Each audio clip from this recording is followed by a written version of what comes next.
উপার্জনের নিরিখে ছোট পর্দার বাকি সব অভিনেতা অভিনেত্রীদের পিছনে ফেলেছেন কপিল শর্মা। পাঞ্জাব থেকে মুম্বইয়ে আসেন সাহসে ভর করে। প্রথম আয় ছিল ৫০০ টাকা। সেখান থেকে দেশ বিদেশে বাড়ি ব্যবসা মিলিয়ে মোট ৩০০ কোটি টাকার সম্পত্তি। ২০০৭ সালে কমেডি শোয়ের প্রতিযোগিতায় অংশগ্রহণ করে জয়ী হন কপিল। ১০ লক্ষ টাকা পুরস্কারও পান তিনি। ২০১৩ সাল থেকে কমেডি শোয়ের অ্যাঙ্কারিং শুরু করেন কপিল। শোয়ের সহ প্রযোজকও ছিলেন তিনি। কপিল পা রেখেছেন বড় পর্দাতেও। বেশ কিছু ছবিতে অভিনয় করেছেন। টেলিভিশনের পাশাপাশি নেটফ্লিক্সেও কপিলের কমেডি শোয়ের স্ট্রিমিং শুরু হয়।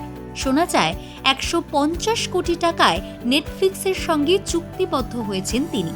এছাড়াও পার এপিসোড নাকি ৫ কোটি টাকা পারিশ্রমিক নেন কপিল। মুম্বাই এবং দুবাই মিলিয়ে বেশ কয়েকটি বিলাসবহুল ফ্ল্যাট আছে কপিলের। ফরচুন ইন্ডিয়া সূত্রে জানা যায় ২০২৩ থেকে ২০২৪ অর্থবর্ষে ২৬ কোটি টাকা কর দিয়েছেন কপিল। প্রায় ৩০০ কোটি টাকার সম্পত্তির অধিকারী তিনি।